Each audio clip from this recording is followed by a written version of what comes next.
ବଳକା ଥିବା ଛୋଟ ଛୋଟ କପଡ଼ାରୁ ଆମେ କିଛି ନିତ୍ୟ ବ୍ୟବହାର୍ଯ୍ୟ ଆମର ଯେଉଁ ଦରକାରୀ ସାମାନ ଗୋଟେ ତିଆରି କରିବା। ସେଇଥିରେ ଏମିତି ବାଛି ନେବି। ଦରକାରୀ ସାମାନ ହେଉଛି କି ଯେଉଁ ପୂଜା ଘରେ ଯେଉଁ ଦରକାର ହୁଏ କୁଞ୍ଚ, ସେଇ କୁଞ୍ଚ ଆଜି ମୁଁ ତିଆରି କରିବି। ତ ସେଇଥିରୁ ମୁଁ ବାଛି ନେଇଛି କିଛି ଛୋଟ ବଡ଼ ଏମିତି ସବୁ ଥାଏ ଫଟୋ ଗୁଡ଼ାକ, ସେଇଥିରେ କୁଞ୍ଚ ତିଆରି କରିବି। ଫାଷ୍ଟ କାଟି ନେଇଛି ସବୁ ଗୁଡ଼ାକୁ, ବାଛି ବାଛି କାଟି ନେଇଛି କେତେ ସାଇଜ୍ର ଦରକାର ଫଟୋ ଅନୁସାରେ ସବୁ ଗୁଡ଼ାକୁ ସାଇଜ୍ କରି ନେଇଛି, ସାଇଜ୍ରେ କାଟି ଦେଇଛି। ବର୍ଡ଼ର ଗୁଡ଼ାକ ମଧ୍ୟ ବଳରେ ଥାଇଛି। ବର୍ଡ଼ର ଗୁଡ଼ାକ ବହୁତ ସୁନ୍ଦର ଲାଗେ କୁଞ୍ଚ କଲେ।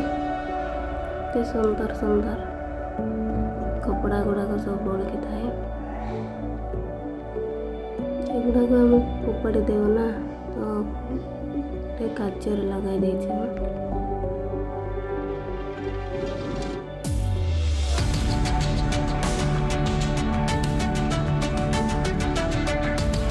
ବଡ଼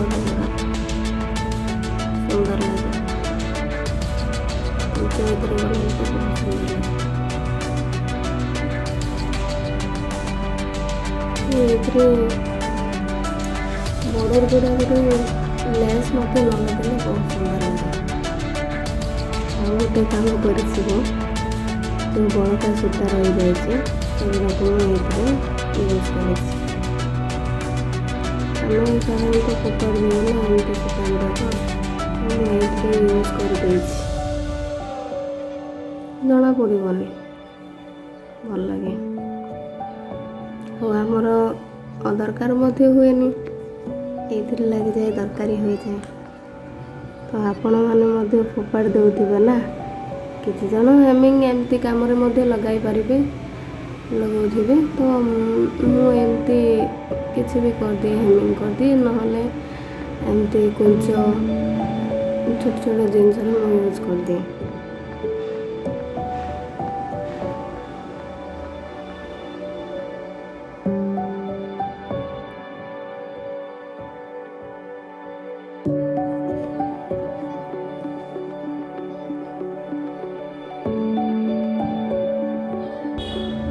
ସୂତା ମୁଁ ବବିନରେ ଭରି ଦେଇଛି, କେତେଟା ଖାଲି ହେଇଗଲା ସୂତା।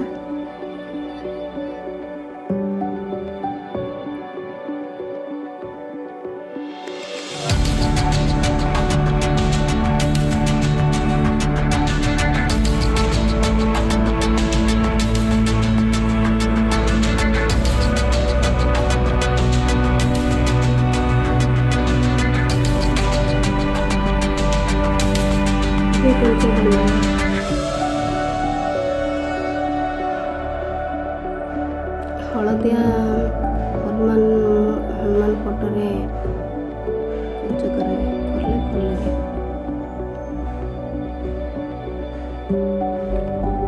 କୁଞ୍ଚକୁ ଏମିତି ଫୋଲ୍ଡ କରି ନେଇଛି, ଫୋଲ୍ଡ କରିକି ସାଇଡ଼ରେ ସିଲେଇ ଦେବ।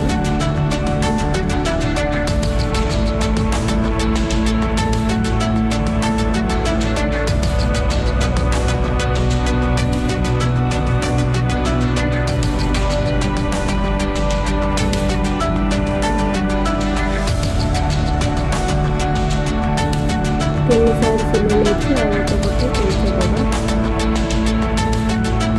ଯେତିକି ସୁନ୍ଦର ଲାଗିବ ସେଇଠି କୁଞ୍ଚ ଦେବା।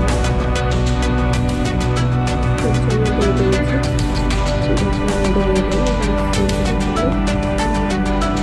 ଦଉଡ଼ି ଆଟାଚ୍ କରିଲେ ହେଇଯିବ କୁଞ୍ଚ। ଆଉ ଗୋଟେ ମୁଁ ତିଆରି କରୁଛି, ହନୁମାନ ଫଟୋ ନାହିଁ, ଯେଉଁଥିରେ ବି ଦେଲେ ହବ, ହଳଦିଆ କପଡ଼ା ନେବା।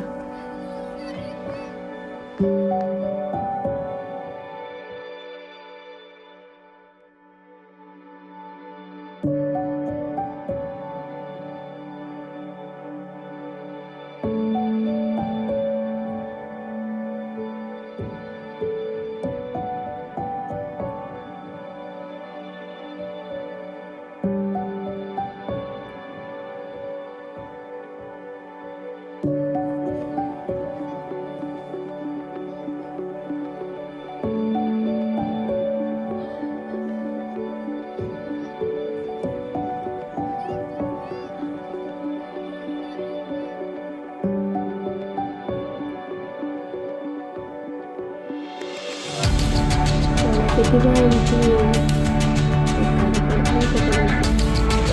କପଡ଼ାଟି ନେଇଛି ସେଇଥିରେ ଦୌଡ଼ି କାଟିକି ସାଇଜ୍ କରିକି କୁଞ୍ଚାରେ ଦୌଡ଼ି ବନେଇବା।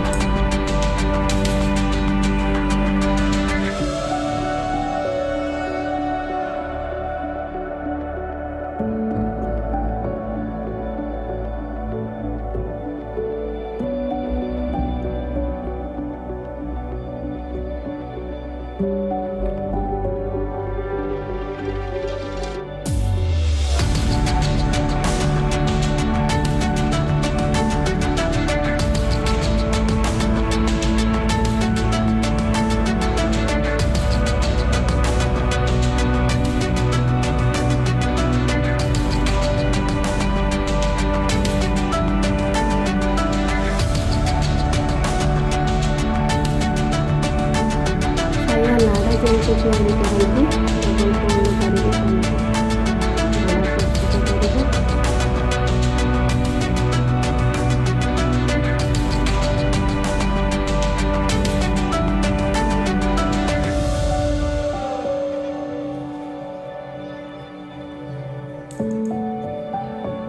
ତା ମଝିରେ କୁଞ୍ଚଟାକୁ ଆଟାଚ୍ କରିବା। ଯେତିକି ଦରକାର ସେତିକି ଲମ୍ବା ରଖିବେ ଦୌଡ଼ି। ବାନ୍ଧିବା ପାଇଁ ତ ଟିକେ ଏକ୍ସଟ୍ରା ଛାଡ଼ିବାକୁ ପଡ଼ିବ। କିଣା ଗୁଡ଼ାକରେ ଏତେ ଦୌଡ଼ି ଦେଇନଥାଏ, ଗୋଟେ ଫଟୋକୁ ମଧ୍ୟ ପାଏନି ବାନ୍ଧିବା ପାଇଁ। ଆମେ ଘରେ ଏମିତି ତିଆରି କରିକି କୁଞ୍ଚ ବାନ୍ଧି ପାରିବା। ଅଦରକାରୀ ଜିନିଷରୁ ଦରକାରୀ ଜିନିଷଟିଏ ହେଇଗଲା ସେଇଟା ବହୁତ ବଡ଼ କଥା। ଏମିତି ଚାହିଁଲେ କପଡ଼ା ମଧ୍ୟ ବଜାରରୁ କିଣିକି ଆଣିକି ସୁନ୍ଦର ଭାବେ ବନେଇ ପାରିବା। ରେଡ଼୍ କଲର୍ ଏମିତି ଫୁଟଫୁଟିଆ ଏମିତି କଲର୍ର ଆଣିକି ବନେଇ ପାରିବା। ସୁନ୍ଦର ଭାବେ ସୁନ୍ଦର ଦେଖାଯିବ। ସେଇଥିରେ ଲେସ୍ ମଧ୍ୟ ଆଟାଚ୍ କଲେ ଆହୁରି ସୁନ୍ଦର ଲାଗିବ। ଆଉ ବିକ୍ରି ମଧ୍ୟ କରିପାରିବା ଏମିତି ତିଆରି କରିକି। ବଜାରରେ ମିଳୁଥିବା କୁଞ୍ଚଠୁ ତ ଏଇଟା ବହୁତ ଭଲ।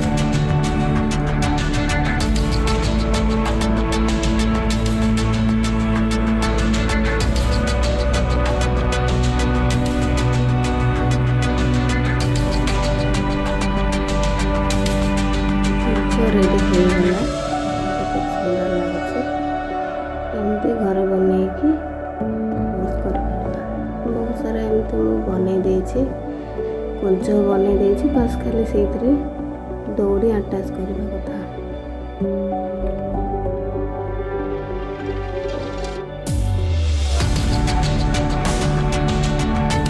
ଛୋଟ ବଡ଼ ଫଟୋ ଏମିତି ମୂର୍ତ୍ତି ଏଗୁଡ଼ାକରେ ଦରକାର ହୁଏ। କରିଦେଇଛି। ଏଇଟା ହେଉଛି ବଡ଼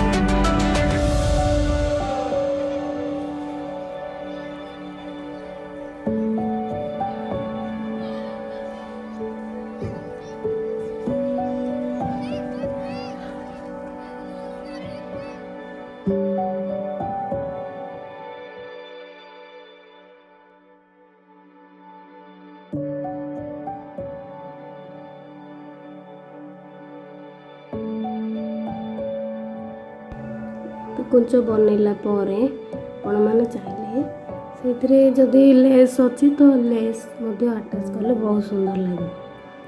ଲେସ୍ ଗୋଟେ ମୁଁ ଆଟାଚ୍ କରି ନେଉଛି। କେତେ ସୁନ୍ଦର ଲାଗିଲା। ଆହୁରି ମଧ୍ୟ ଡେକୋରେଟ୍ କରିପାରିବା, ଆହୁରି ଲେସ୍ ମଧ୍ୟ ଲଗାଇ ପାରିବା। ତ ମୋ ପାଖରେ ଏତେ ଟାଇମ୍ ନାହିଁ, ସୋ ମୁଁ ଆଉ ଲଗାଇନି। ଲେସ୍ ଅଛି ମୋ ପାଖରେ ଲେସ୍, ବଟ୍ ମୁଁ ଆଉ ଲଗାଇନି। ଟିକେ ଜଲ୍ଦି କରିବାର ଥିଲା ତ।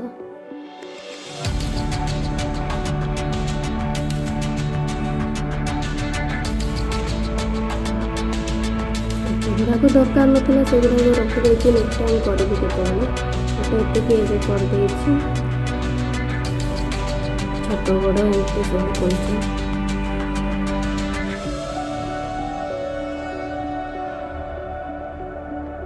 ବଜାରରୁ କିଣିବାଠୁ ବେଟର୍ ଏମିତି ଘରେ ବନେଇ ନେବା।